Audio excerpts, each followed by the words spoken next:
The morning sun beat down mercilessly on the training compound in Quantico, Virginia.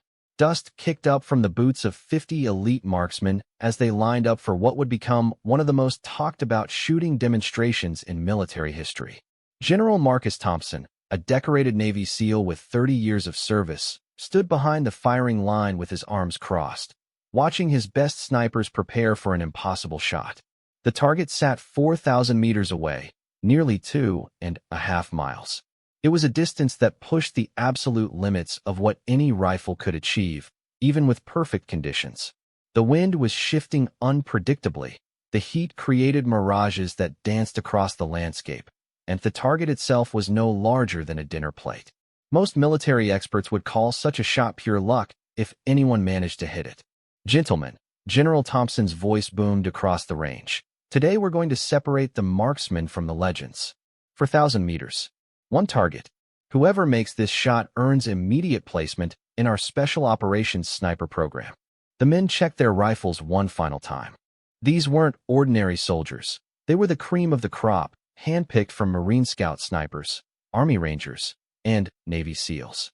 Each had proven themselves in combat zones across the globe. Each believed they were the best shooter on the base. Staff Sergeant Mike Rodriguez from the Marines stepped up first. His rifle was a custom-built .50 caliber Barrett, modified with the finest scope military money could buy. He had made confirmed kills at 1,800 meters in Afghanistan. This shot was longer, but Rodriguez was confident. He settled into position, controlled his breathing, and squeezed the trigger. The massive rifle roared, sending a shock wave through the air. Everyone watched through binoculars as the bullet sailed toward the distant target. It struck the ground 20 feet to the left, sending up a small cloud of dirt. "Wind drift," Rodriguez muttered, adjusting his scope. His second shot came closer, missing by only 10 feet. But close wasn't good enough for this demonstration. Next came Sergeant First Class Jake Morrison from Army Special Forces. Morrison had earned his reputation in Iraq, where he once eliminated 3 insurgent leaders with 3 shots in under 30 seconds. His rifle was a Chetak M200, known for its incredible accuracy at extreme distances. Morrison's first shot sailed high, disappearing into the hills beyond the target. His second attempt went wide to the right. With each miss, the crowd of observers grew more restless. These were supposed to be the best shooters in the military, yet none could even come close to hitting the target. Lieutenant Commander Sarah Walsh from Naval Special Warfare stood among the observers, quietly studying each shooter's technique. She noticed how they all fought against the wind instead of reading it properly. They were calculating the shot like a math problem instead of feeling the environment around them. Walsh was different from the others in more ways than one. At 32 years old, she was one of only a handful of women who had completed the grueling SEAL training program. But what truly set her apart was her background. Before joining the military, she had grown up on a ranch in Montana, where shooting wasn't just a skill, it was a way of life. Her grandfather had been a legendary hunter who taught her that successful long-range shooting was more art than science. "Don't fight the wind, granddaughter," he used to say. "Dance with it. Let it tell you where the bullet wants to go." Shot after shot rang out across the training ground. Corporal Daniel Chun, a Marine sniper with tours in both Iraq and Afghanistan, sent 2 rounds into the dirt well short of the target. His rifle, a Remington 700 .300 Winchester Magnum, was perfectly zeroed at shorter distances, but the extreme range revealed flaws in his technique. Staff Sergeant Robert Hayes from the Army stepped up with confidence that bordered on arrogance. Hayes had more confirmed kills than anyone else present, 47 enemy combatants eliminated in various combat zones. His custom rifle had been hand-built by a master gunsmith, with a barrel that cost more than most people's cars. Hayes took his time, studying the wind flags placed at various distances along the range. He made careful adjustments to his scope, accounting for bullet drop, wind drift, and even the rotation of the earth. His calculations were perfect on paper. The first shot missed by 30 feet. Hayes shook his head in frustration, made more adjustments, and fired again. This time the bullet struck even further from the target. Something was wrong with his approach, but he couldn't figure out what. One by one, the elite marksman failed. Each miss was met with disappointed murmurs from the watching officers and trainers. These men had killed enemy fighters at ranges that most people considered impossible, yet this training exercise was humbling them all. Master Sergeant Tony Williams from Marine Force Reconnaissance was known for his ability to hit moving targets at incredible distances. In Somalia, he had once stopped an enemy truck with a single shot through the engine block at 1,200 meters. But today, his first shot missed the stationary target completely, disappearing somewhere in the hills behind it. "This range is cursed," Williams joked, trying to lighten the mood. But his second shot was no better, striking the ground far short of the target. General Thompson watched each failure with growing concern. These were the men he trusted to protect American interests around the world. If they couldn't make this shot under controlled conditions, how could he send them on missions where lives depended on their accuracy? The 11th shooter was Gunnery Sergeant Kevin Martinez, a Marine who had served 3 tours in the Middle East. Martinez was known for his calm under pressure and his ability to make impossible shots when it mattered most. He had once eliminated an enemy sniper who was pinned down behind concrete cover by ricocheting a bullet off a metal pipe. Martinez studied the target through his scope for a full 5 minutes before taking his first shot. The bullet struck closer than any previous attempt, missing the target by only 15 feet. Hope rippled through the crowd. Finally, someone was getting close. His second shot was even better, missing by just 8 feet. The observers held their breath as Martinez prepared for his third attempt. He made minute adjustments to his scope, waited for the wind to calm, and fired. The shot missed by 12 feet. Even Martinez, with all his experience and skill, couldn't connect with the distant target. The 12th and 13th shooters fared no better. Sergeant Major David Collins from Army Delta Force sent both his shots wide to the right, despite using the most advanced ballistic computer available.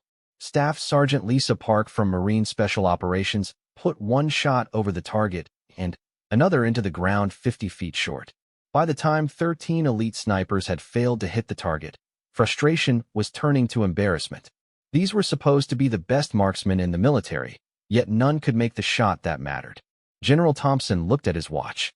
The demonstration was supposed to showcase American military precision, but instead, it was highlighting the limitations of even the most skilled shooters. He was beginning to wonder if the shot was simply impossible when he noticed Lieutenant Commander Walsh stepping forward. "Permission to attempt the shot, sir?" Walsh asked quietly. Walsh didn't answer directly. Instead, she walked to where her rifle case lay among the equipment. She opened it carefully, revealing a weapon that made the other shooters take notice. It wasn't the most expensive or most high-tech rifle on the range, but it was perfectly maintained and clearly well used. Her rifle was a Remington 700.300 Winchester Magnum, similar to what several others had used. But Walsh's rifle had modifications that spoke of practical experience rather than showmanship. The stock was worn smooth from years of use. The scope was older but perfectly calibrated, and every component showed signs of careful maintenance. As Walsh assembled her rifle and prepared for the shot, the failed marksmen gathered around to watch. There was skepticism in their eyes. If they couldn't make this shot, how could she? But there was also curiosity. Walsh had a reputation for unconventional thinking and exceptional results. She didn't rush to the firing line like the others had. Instead, she spent several minutes simply observing the environment. She watched the grass move in the distance, studied the heat mirages, and paid attention to subtle changes in the wind that others had missed. Walsh pulled out a small notebook and began making calculations, but her approach was different from the others. While they had relied on ballistic computers and complex formulas, she was using old-school methods her grandfather had taught her decades ago. The most experienced marksmen on the base watched as this quiet woman prepared for an impossible shot. None of them knew about her childhood in Montana, where she had learned to read the land like a book. None of them knew about the countless hours she had spent hunting with her grandfather, learning to feel the wind instead of fighting it. What they were about to witness would change how the military thought about long-range shooting forever. But first, Walsh had to make the shot that had defeated 13 of the best snipers in America. The target waited in the distance, 4,000 meters away, unchanged and untouched by the barrage of missed shots. The sun was climbing higher, making the heat mirages worse and the wind more unpredictable. Everything was working against the shooter. Walsh settled into position behind her rifle. The range fell silent. Even the wind seemed to pause as she aligned her crosshairs with the distant target that had proven impossible for every other marksman that day. Her breathing slowed. Her heart rate dropped. Years of training and a lifetime of shooting experience came together in this single moment. The granddaughter of a Montana rancher was about to attempt what 13 elite military snipers had failed to achieve. The target seemed impossibly small through her scope. 4,000 meters was a distance that tested the very limits of rifle technology and human skill. But Walsh wasn't thinking about the difficulty of the shot. She was thinking about the wind, the heat, and the subtle movements of the earth that would guide her bullet to its destination. Her finger found the trigger. The rifle was steady. The calculations were complete. Everything was ready for a shot that would either make history or add her name to the list of failures. The question that hung in the air was simple. Could one quiet woman succeed where 13 elite marksmen had failed? In a few seconds, everyone would have their answer. But first, Walsh had to trust everything she had learned about shooting. She had to trust her instincts, her training, and the lessons her grandfather had taught her so many years ago. Most importantly, she had to trust that sometimes the quietest voice in the room knows something that everyone else has missed. The shot that would define careers and change military training forever was about to be taken. All that remained was for Walsh to squeeze the trigger and let physics, skill, and a little bit of Montana ranch wisdom determine the outcome. Walsh's finger rested on the trigger as she made final micro-adjustments to her position. The heat from the Virginia sun created shimmering waves across the landscape, distorting everything beyond 2,000 meters into a dancing mirage. Most shooters would see this as an impossible obstacle, but Walsh had learned long ago to use these conditions to her advantage. She closed her eyes for a moment, filtering out the murmur of voices behind her and the distant sounds of other training exercises. Her grandfather's voice echoed in her memory. "The prairie will talk to you if you know how to listen, little one. Feel the wind on your cheek. Watch how the grass bends. The land tells you everything you need to know." When Walsh opened her eyes, she was no longer seeing the Virginia training ground. She was back on the family ranch in Montana, where shots at extreme distance were part of daily life. Where missing meant a wounded animal might suffer, or a predator might escape to kill livestock. Where every shot mattered. The wind had been her teacher since childhood. Not the sterile calculations of ballistic computers, but the living, breathing movement of air across the land. She watched a flag 1,000 meters downrange flutter briefly, then noticed how the grass at 2,500 meters bent in a slightly different direction. The wind wasn't constant. It was layered, changing direction and speed at different altitudes and distances. Other shooters had been calculating average wind speed and applying it uniformly across the entire flight path. But Walsh knew that a bullet traveling 4,000 meters would encounter multiple wind conditions during its journey. She had to account for each layer separately.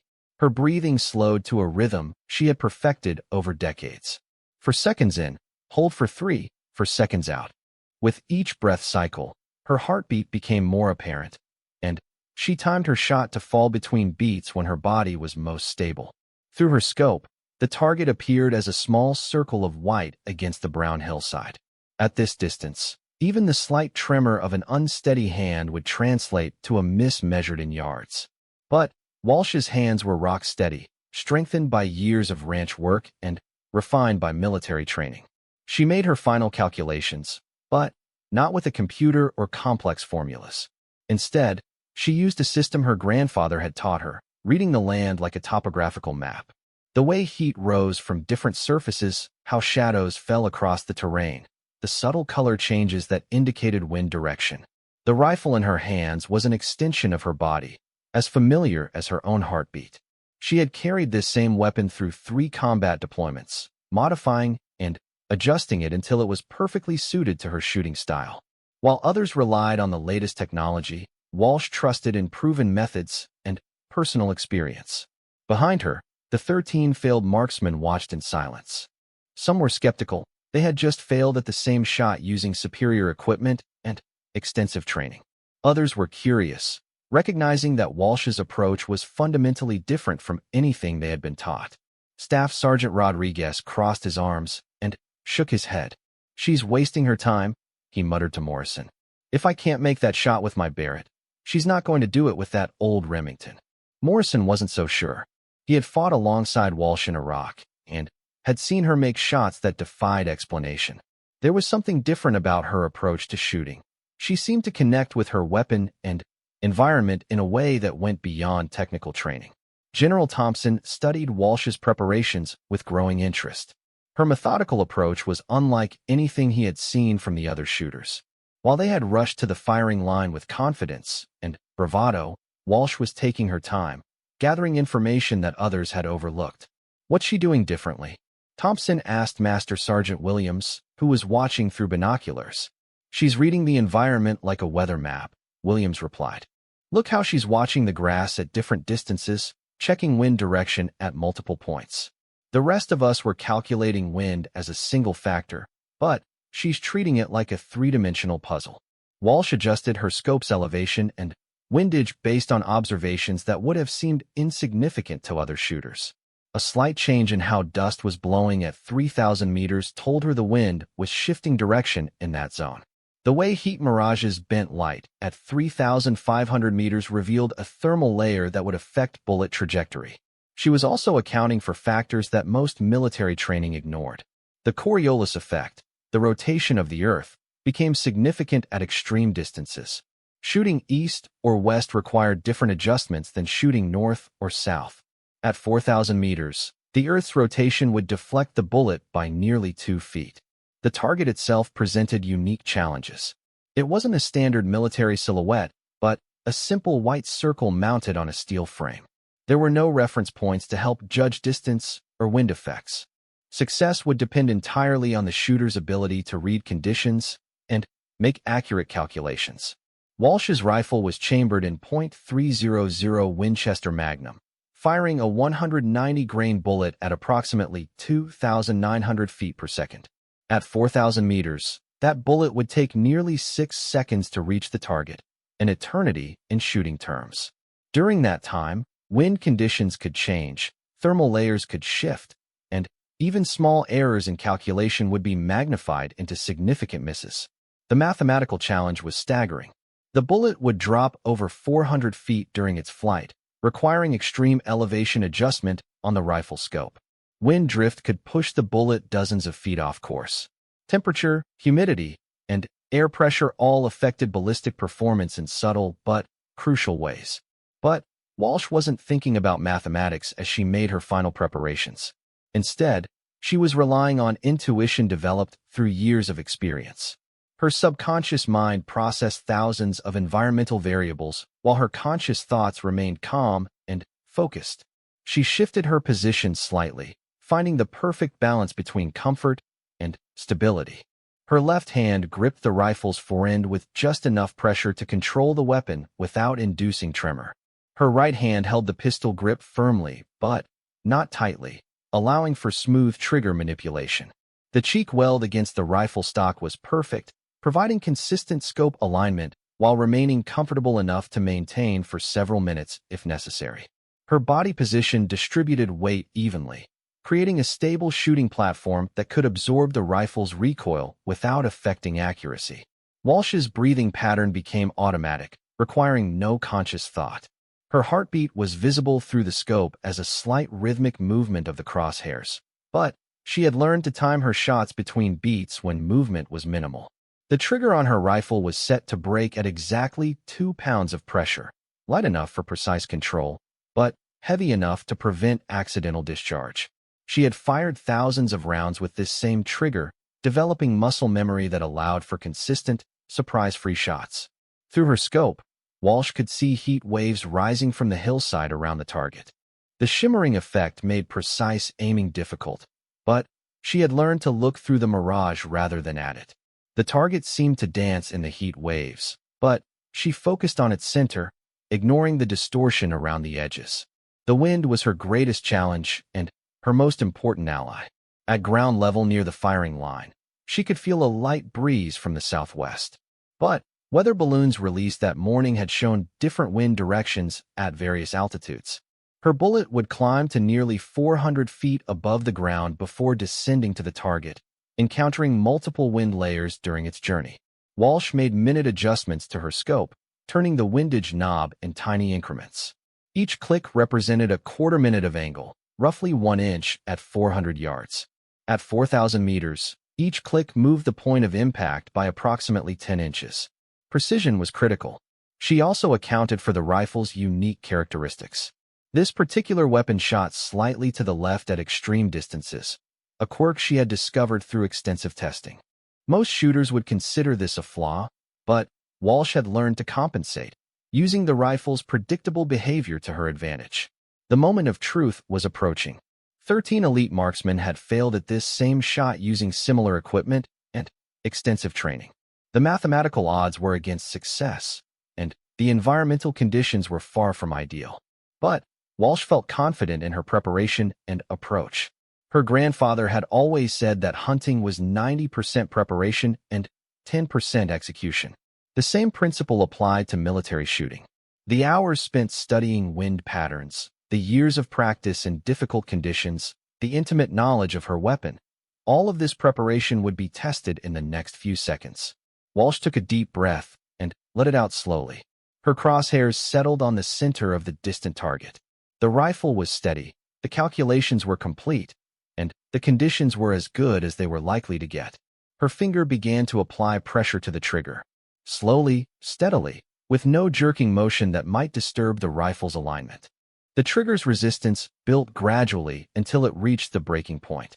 The shot would either validate years of unconventional training and a lifetime of shooting experience, or it would add her name to the list of failures. But Walsh was no longer thinking about success or failure. She was thinking about the wind, the target, and the perfect execution of everything she had learned about shooting at extreme distance. The trigger broke with a clean, crisp release. The rifle roared, sending a shockwave across the range.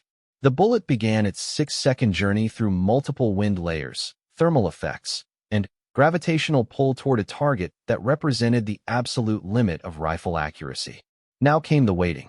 At 4,000 meters, even sound took time to travel. The impact would occur several seconds before anyone could hear it. Success or failure would be determined by physics, preparation, and perhaps a small measure of luck. The entire range held its breath as binoculars and spotting scopes focused on the distant target. 13 elite snipers waited to see if their failure would be shared by one more shooter, or if this quiet woman from Montana would accomplish what none of them could achieve. The seconds stretched like hours as Walsh's bullet carved its path through the Virginia air. At 2,900 feet per second, the projectile began its journey with tremendous energy, but physics immediately started working against it. Gravity pulled it downward, air resistance slowed it down, and wind pushed it sideways in ways that would test every aspect of Walsh's calculations. General Thompson raised his binoculars, focusing on the distant white circle that had proven impossible for 13 elite marksmen. The target seemed impossibly small at 4,000 meters, a tiny dot against the brown hillside that appeared to shimmer in the heat waves rising from the sun-baked earth. Time, someone called out, tracking the bullet's flight with a stopwatch. At this distance, even experienced spotters had difficulty following the projectile's path. The bullet was moving too fast to see with the naked eye, yet took long enough to reach its destination that anticipation built to an almost unbearable level. Walsh remained motionless behind her rifle, maintaining her sight picture even after the shot. This was a habit ingrained through years of training. Follow-through was critical for consistent accuracy. She kept her cheek welded to the stock, her eye aligned with the scope, watching for any sign of impact through her magnified view of the target area. The other marksmen stood in tense silence, their skepticism warring with hope. Rodriguez found himself actually wanting Walsh to succeed, despite his earlier dismissive comments. If she could make this shot, it would mean the impossible was merely improbable, that with the right approach and enough skill, even the most challenging targets could be defeated. Morrison studied Walsh's shooting position through his own spotting scope. Her form was textbook perfect, but there was something else, a stillness that went beyond normal shooting stability. She seemed to have achieved a state of complete harmony with her weapon and environment, becoming part of the rifle itself rather than simply its operator. Staff Sergeant Chun, whose own shots had fallen well short of the target, found himself analyzing Walsh's technique for lessons he could apply to his own shooting. The way she had read wind conditions was unlike anything taught in military sniper schools. Instead of relying on instruments and calculations, she had observed the environment directly, gathering information that meteorological data couldn't provide. At 3 seconds into the bullet's flight, physics began taking its toll. The projectile had traveled approximately 2,500 meters, but air resistance had slowed it significantly from its initial velocity. Wind layers at different altitudes pushed the bullet in various directions: southwest at ground level, northwest at 200 feet, and southwest again at the bullet's maximum altitude. Walsh had accounted for these wind changes through careful observation, but the calculations required were staggering. A bullet's path through varying wind conditions wasn't a simple mathematical formula. It was a complex three-dimensional curve that changed based on dozens of variables. Most shooters would need a supercomputer to model such conditions accurately. The heat mirages that had frustrated other marksmen were working both for and against Walsh's shot. While they made precise aiming difficult, they also revealed thermal layers in the atmosphere that affected bullet trajectory. Walsh had learned to read these thermal effects like a roadmap, using the distortions to understand air density changes that would influence her bullet's path. At 4 seconds, the bullet reached its maximum altitude of nearly 400 feet above the firing line before beginning its descent toward the target. The projectile was now traveling significantly slower than its initial velocity, making it more susceptible to wind effects. This was the most critical phase of the shot, where small errors in calculation would be magnified into large misses. Gunnery Sergeant Martinez, who had come closest to the target with his earlier attempts, watched through his spotting scope with professional appreciation. Win or lose, Walsh's approach to the shot had been masterful.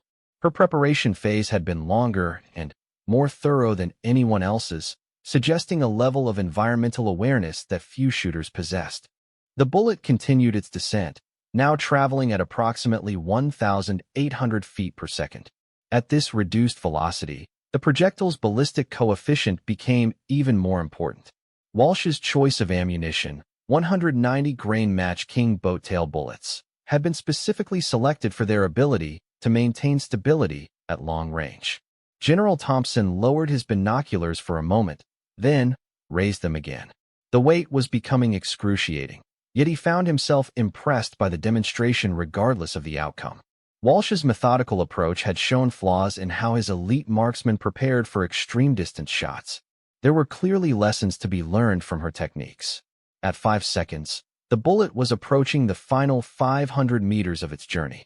This was where most calculations fell apart, where tiny environmental factors that seemed insignificant at shorter distances became critically important. Temperature variations, humidity changes, and even local air pressure fluctuations could affect the shot's outcome. Walsh had observed something that the other shooters missed: a small depression in the terrain about 200 meters before the target that created a microclimate. Cool air pooled in this low area, creating a density change that would slightly deflect any bullet passing through it. Her calculations had included this factor, adding another layer of complexity to an already difficult shot. The rifle's recoil had long since dissipated, but Walsh maintained her position, her eyes still glued to the scope. Through her magnified view, she could see the target clearly despite the heat mirages. The white circle seemed to float in the shimmering air, but she had learned to look through the distortion rather than be fooled by it. Staff Sergeant Hayes, whose own shots had missed by significant margins, found himself questioning everything he thought he knew about long-range shooting. The ballistic computer he had relied on was supposedly state-of-the-art, capable of calculating thousands of variables in seconds. Yet Walsh had achieved better results through observation and intuition. At 5.5 seconds, the bullet entered its final approach to the target area. The projectile was now traveling at roughly 1,600 feet per second, still lethal, but much slower than its initial velocity. The reduced speed made the bullet more susceptible to last-minute wind changes, but also more stable in flight as it approached transonic velocity. Master Sergeant Williams kept his binoculars focused on the target, waiting for any sign of impact. At this distance, even a direct hit might be difficult to see clearly. The target was mounted on a steel frame that would ring like a bell if struck, but the sound would take several seconds to travel back to the firing line. The other observers spread along the firing line maintained tense silence. Training instructors, range officers, and visiting officials all watched the distant hillside with focused attention. Word of this demonstration had spread throughout the base, and careers would be made or broken based on the outcome of this single shot. Walsh's bullet completed its 6-second journey through multiple wind layers, thermal effects, and gravitational influence. The projectile that had started with enough energy to penetrate armor was now traveling at reduced velocity, but still carried sufficient force to create a devastating impact. The mathematics of the shot were staggering to consider. A 190-grain bullet fired at 2,900 feet per second had to overcome gravity's constant 32-foot per second acceleration, multiple wind layers that changed direction and velocity with altitude, temperature variations that affected air density, and humidity levels that influenced drag coefficients. Added to these physical challenges were the human factors that could affect accuracy. Trigger control had to be perfect. Any jerking motion would translate to a miss measured in feet at 4,000 meters. Breathing technique was critical, as even slight chest movement could disturb rifle alignment. Body position needed to be stable enough to maintain for several minutes while making final calculations. The scope alignment was another critical factor. At extreme distances, even tiny errors in eye position relative to the scope could create significant point-of-impact shifts. Walsh's cheek weld against the rifle stock had to be identical to what she had used during zeroing sessions, maintaining consistent scope picture every time she fired. Through years of practice, Walsh had eliminated most human error factors from her shooting. Her trigger finger moved straight back with steady pressure, never jerking or pushing the shot off target. Her breathing was controlled and predictable, timed to coincide with natural respiratory pauses when body movement was minimal. But even perfect human technique couldn't overcome inadequate environmental reading. The other marksmen had failed not because of poor shooting fundamentals, but because they had misread the conditions. Their ballistic computers and meteorological instruments had provided general information, but missed the subtle local effects that Walsh had observed through direct environmental study. The target waited motionless in the distance, unchanged by the previous 13 failures. The white circle on its steel backing plate had been designed to provide clear visual confirmation of hits at extreme range. Even a near miss would be obvious to observers with binoculars or spotting scopes. Somewhere between the firing line and that distant target, Walsh's carefully calculated bullet was completing its ballistic arc physics, preparation, and perhaps a measure of intuition would determine whether 6 seconds of flight time would end in triumph or disappointment. The observers continued their vigil, binoculars and spotting scopes trained on the hillside 4,000 meters away. In the tense silence of the Virginia morning, 13 failed elite marksmen waited to learn whether their unsuccessful attempts would be joined by one more failure, or if they were about to witness something that would change their understanding of what was possible with a rifle. The answer was approaching at 1,600 feet per second, carrying with it the potential to validate years of unconventional training and a lifetime of shooting wisdom learned on a Montana ranch. But first, the bullet had to complete its journey through the complex three-dimensional puzzle of wind, gravity, and atmospheric conditions that stood between the firing line and the target. Time seemed suspended as the final moments played out in the shimmering Virginia heat. The metallic ring of bullets striking steel echoed across the Virginia training ground like a church bell announcing victory. The sound reached the firing line just as observers through spotting scopes confirmed what seemed impossible. The white target circle showed a clean hole dead center, exactly where Walsh had aimed. For a moment, complete silence reigned over the range. 50 elite military personnel stood frozen in disbelief, trying to process what they had just witnessed. 13 of the best marksmen in America had failed to even come close to the target. Yet this quiet woman had achieved a perfect bullseye on her first attempt. General Thompson was the first to speak, his voice carrying a mixture of amazement and respect. Confirmed hit. Dead center. Outstanding shot, Lieutenant Commander. His binoculars remained focused on the target, as if he needed additional confirmation of what everyone had seen. The reaction from the failed marksman was immediate and varied. Rodriguez slowly lowered his own spotting scope, shaking his head in stunned admiration. Morrison let out a low whistle of appreciation. Hayes stood with his mouth open, unable to reconcile what he had just witnessed with his understanding of ballistics and marksmanship. Walsh finally lifted her head from the rifle scope, her expression calm despite having just accomplished what many would consider impossible. She engaged the rifle's safety and began the process of making the weapon safe, her movements methodical and professional.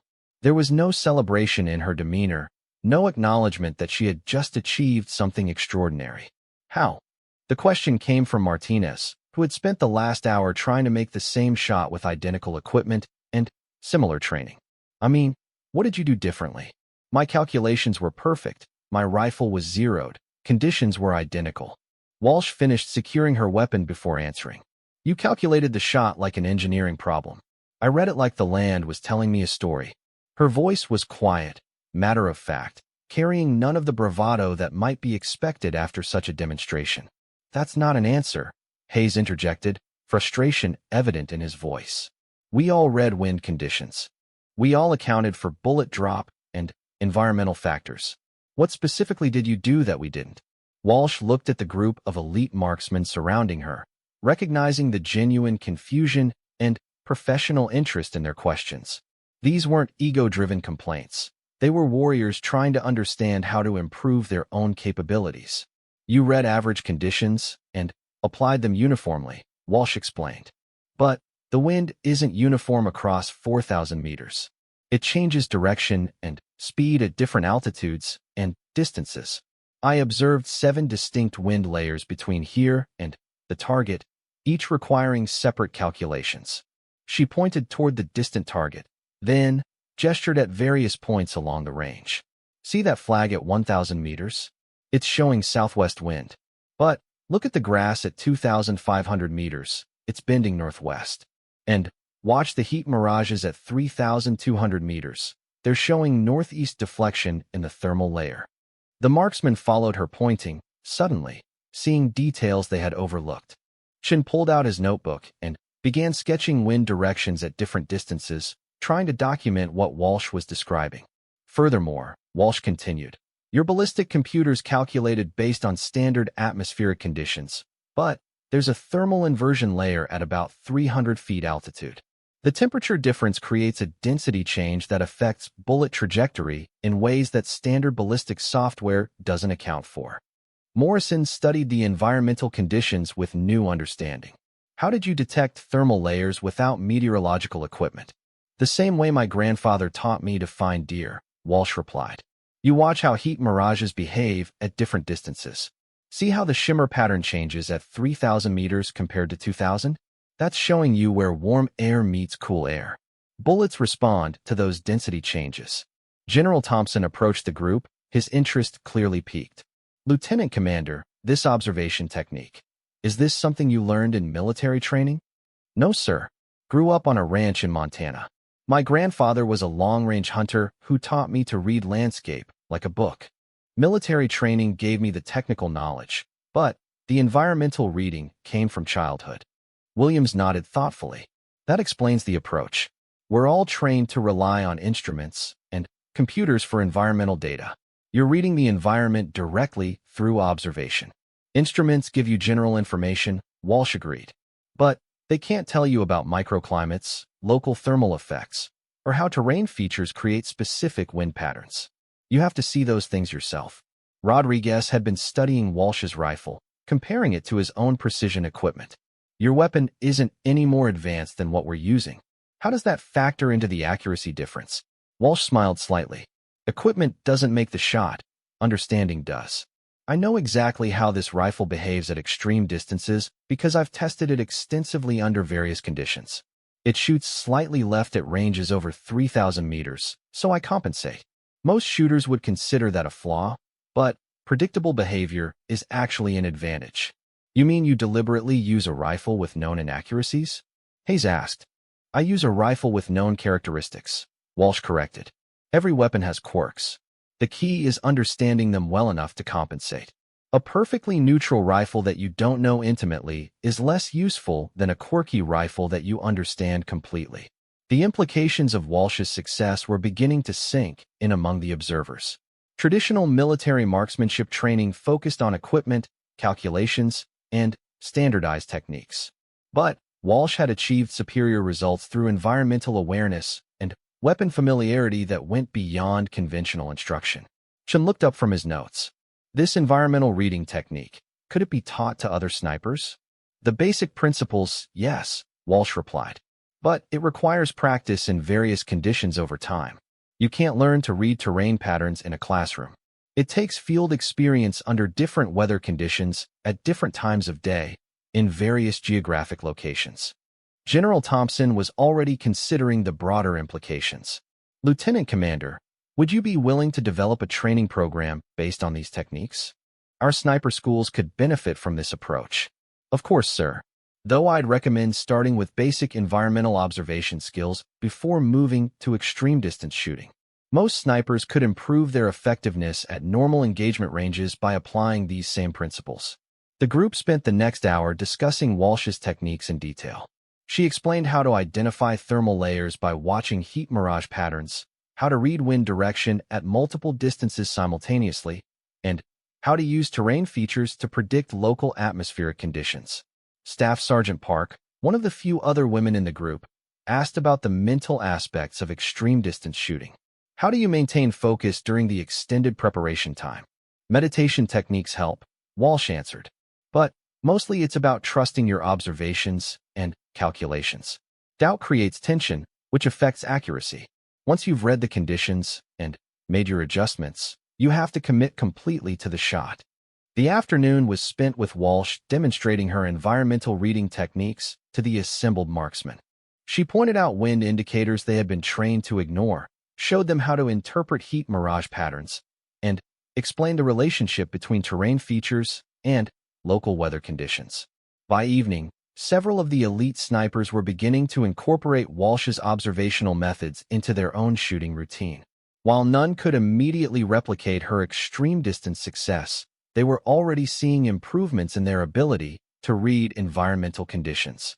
Rodriguez made 3 hits out of 5 attempts at 2,000 meters using Walsh's wind reading techniques, a significant improvement over his earlier performance.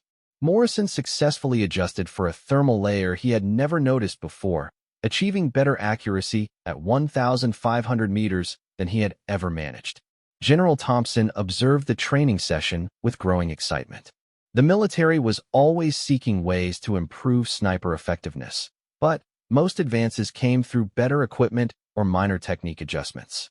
Walsh's approach represented a fundamental shift in how marksmen could interact with their environment. Lieutenant Commander, he said as the day's training concluded, I want you to work with our training command to integrate these techniques into our sniper curriculum. This could revolutionize how we approach long-range marksmanship. Walsh nodded her acceptance of the assignment. I'd recommend starting with observation exercises before any live-fire training. Students need to learn to see environmental conditions before they can use them for shooting adjustments. The 13 marksmen who had failed the 4,000-meter shot earlier that day gathered around Walsh as she prepared to leave the range. There was no resentment in their attitudes, only professional respect and eagerness to learn from her success. One more question, Martinez said. That shot you made today, was it skill or luck? Walsh considered the question seriously. Preparation creates opportunity for skill to succeed. The shot itself was execution of everything I've learned about reading conditions and understanding my weapon. But at 4,000 meters, there's always an element of chance. I was prepared to make the shot, but success required everything working together perfectly.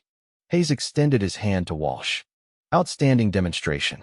I've been shooting for 20 years and learned more today than in the last 5 years of training. Similar sentiments came from the other marksmen as they began packing their equipment.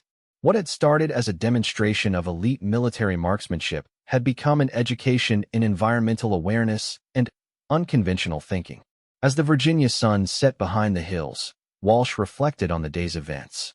Her grandfather would have been proud, not just of the successful shot, but of her willingness to share the knowledge he had passed down. The old Montana rancher's wisdom about reading the land had found new purpose in military training. The impossible shot that had humbled 13 elite marksmen was now becoming the foundation for new training methods that would improve sniper effectiveness throughout the military. Sometimes the most valuable lessons came from the most unexpected sources. The target remained on the hillside 4,000 meters away, its center hole a permanent reminder of what could be accomplished when skill, preparation, and environmental understanding came together perfectly. But, more importantly, Walsh's success had opened minds to new possibilities in marksmanship training that would benefit countless future snipers. The demonstration was over, but its impact on military marksmanship training was just beginning. 6 months after the Quantico demonstration, the changes to military sniper training were already showing remarkable results. The program that General Thompson had authorized, officially called Environmental Marksmanship Integration, had been implemented at sniper schools across all branches of the military. Walsh found herself traveling from base to base, teaching elite marksmen to see the battlefield environment in ways they had never been trained to observe. At Fort Benning, Georgia, she stood before a class of Army Rangers who would soon deploy to mountain regions where extreme distance engagements were common. The students included several of the marksmen who had failed at Quantico, now serving as both students and assistant instructors in the new program. "Forget everything you know about ballistic computers for the next hour," Walsh told the class. "Today we're going to learn to read the mountain's mood." Staff Sergeant Rodriguez, now one of Walsh's most enthusiastic converts, demonstrated the wind-reading techniques he had learned. His accuracy at extended ranges had improved by 40% since adopting Walsh's environmental observation methods. More importantly, his confidence in challenging conditions had grown significantly. "The computer tells you what should happen based on average conditions," Rodriguez explained to the new students. "But Lieutenant Commander Walsh teaches you what actually is happening in the specific environment where you're shooting." The training program had evolved significantly from Walsh's initial demonstration. Working with meteorologists and ballistics experts, she had developed a systematic approach to environmental observation that could be taught to military snipers without requiring a childhood on a Montana ranch. Students learned to identify thermal layers by watching dust particles suspended in the air at different altitudes. They practiced reading wind direction changes by observing vegetation movement at various distances. They studied how terrain features created predictable atmospheric disturbances that affected bullet trajectory. At the Marine base in 29 Palms, California, Walsh worked with scouts preparing for desert deployments. The desert environment presented unique challenges. Extreme heat created violent thermal layers, while the lack of vegetation made wind reading more difficult. Gunnery Sergeant Martinez had become one of the program's most effective instructors, specializing in desert marksmanship techniques. His own shooting had improved dramatically after learning Walsh's methods, and he had recently achieved confirmed kills at ranges previously thought impossible for his weapon system. "In desert conditions, you read the heat like it's a river," Martinez explained to his students. "See how the mirages flow? That's showing you exactly how thermal layers will push your bullet around. The desert talks to you if you know the language." The program's success was measured not just in improved accuracy scores, but in real-world combat effectiveness. Reports from deployed units showed that snipers trained in environmental reading techniques were achieving longer-range engagements with fewer rounds expended. More importantly, they were successfully engaging targets in conditions where traditionally trained marksmen would not attempt shots. Master Sergeant Williams had taken the environmental training to Navy SEAL teams, where the techniques were adapted for maritime environments. Ocean conditions created unique atmospheric challenges, with salt spray, shifting winds, and thermal layers over water affecting long-range shooting in ways that desert-trained snipers never encountered. Water creates its own weather system, Williams taught his SEAL students. Temperature differences between water and air masses create predictable wind patterns. Learn to read those patterns, and you can predict where your bullet will go before you fire. General Thompson received regular reports on the program's progress, and the results exceeded his most optimistic expectations. Sniper effectiveness across all branches had improved measurably, but, perhaps more importantly, the new training was producing marksmen who could adapt to unfamiliar environments more quickly. The program's success had not gone unnoticed at the highest levels of military leadership. Walsh received orders to brief Pentagon officials on the environmental marksmanship techniques, with an eye toward expanding the program to Allied military forces. But the most satisfying feedback came from the marksmen themselves. Staff Sergeant Chun, whose shots had fallen well short at the original Quantico demonstration, had recently achieved a confirmed kill at 1,847 meters in Afghanistan, the longest shot of his career. "I wouldn't have attempted that engagement 6 months ago," Chun reported. "But I could read the wind patterns in the valley and knew exactly how the thermal layers would affect trajectory. The environmental training didn't just improve my shooting. It changed how I see the battlefield." Similar reports came from combat zones around the world. Snipers were successfully engaging targets at ranges that would have been considered impossible before the environmental training program. More importantly, they were doing so with confidence based on observation rather than hope based on calculation. The techniques were also being adapted for other military applications. Artillery units were using environmental observation methods to improve indirect fire accuracy. Forward observers were better at calling in airstrikes by understanding how atmospheric conditions would affect guided munitions. Walsh had been promoted to lieutenant colonel and assigned permanently to training command, where she continued developing the environmental marksmanship curriculum. Her office walls were covered with maps showing every military installation where the program had been implemented, along with success reports from around the world. Staff Sergeant Hayes, whose initial skepticism had been the strongest, had become one of the program's most dedicated advocates. He now ran advanced environmental marksmanship courses for instructor development, teaching other trainers how to pass the techniques to new students. "I spent 15 years thinking that shooting was about equipment and calculations," Hayes reflected. "Turns out I was only using half the available information. Learning to read environmental conditions is like putting on glasses for the first time. Suddenly, you can see details that were always there, but invisible." The program had also attracted attention from civilian law enforcement agencies. Police SWAT teams and federal agencies were sending their marksmen through modified versions of the environmental training, adapting the techniques for urban environments where building thermal effects and wind patterns created their own atmospheric challenges. But perhaps the most unexpected application came from competitive shooting sports. Civilian marksmen who learned about Walsh's techniques through military contacts began incorporating environmental observation into precision rifle competitions, achieving accuracy levels that revolutionized the sport. The original target from the Quantico demonstration had been preserved and mounted in Walsh's training facility office. The whole dead center of the white circle served as a reminder of how a single shot had changed military marksmanship training forever. Visiting officers often asked about that shot, whether it was skill or luck that had enabled her to succeed where 13 elite marksmen had failed. Walsh's answer remained consistent. Preparation creates the opportunity for skill to succeed, but at extreme distances, perfect execution still requires everything to come together just right. The Montana ranch where Walsh had learned environmental observation from her grandfather had become an unlikely pilgrimage site for advanced military marksmen.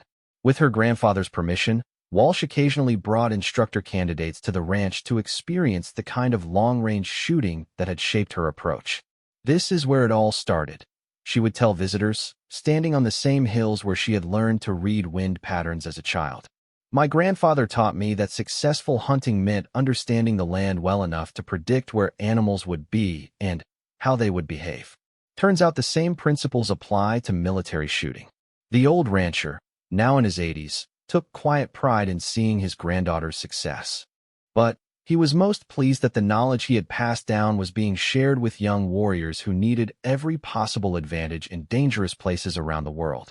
"Always figured that girl would do something special with her shooting," he told visitors. "Just never thought it would end up changing how the whole military trains their snipers." 2 years after the Quantico demonstration, the Environmental Marksmanship Integration Program had been adopted by Allied military forces in 15 countries. NATO standard training now included environmental observation techniques based on Walsh's methods. The program had become one of the most successful military training innovations of the decade. The 13 marksmen who had failed that original 4,000-meter shot had all gone on to distinguished careers, many as instructors in the new program. Their initial failure had become the catalyst for a training revolution that improved military marksmanship effectiveness worldwide. But, for Walsh, the most important measure of success was simpler than statistics or promotion boards. Every report of a successful long-range engagement from a combat zone, every letter from a sniper who had survived a dangerous mission because of improved shooting ability, every young marksman who learned to see the environment as an ally rather than an obstacle. These were the true victories of the program she had helped create. The impossible shot at 4,000 meters had lasted only 6 seconds from trigger pull to impact. But its influence on military training would last for generations, teaching countless future warriors to read the land's story and use that knowledge to protect themselves and their comrades in harm's way. General Thompson, now retired but still involved in military training development, often reflected on how a single demonstration had changed everything. The day 13 elite marksmen failed to hit an impossible target had taught the military more about marksmanship than decades of conventional training programs. The quiet woman from Montana had shown them that the most valuable lessons sometimes came from the most unexpected sources, and that true expertise meant knowing when to trust computers and calculations, and when to trust the wisdom whispered by wind patterns in the grass. The target still stood on that Virginia hillside, its center hole now weathered by 2 years of rain and sun. But the lesson it represented, that preparation, observation, and understanding could overcome seemingly impossible challenges, continued to inspire new generations of military marksmen around the world. Sometimes the most important victories were measured not in battles won, but in knowledge shared and lives saved through better training. The shot that had taken 6 seconds to complete was still echoing through military marksmanship programs worldwide, proving that the best innovations often came from combining traditional wisdom with modern applications. The legacy of that impossible shot would outlast any individual career or combat deployment, teaching future warriors to listen to what the land was trying to tell them about making accurate shots when accuracy meant the difference between mission success and failure, between coming home alive and not coming home at all.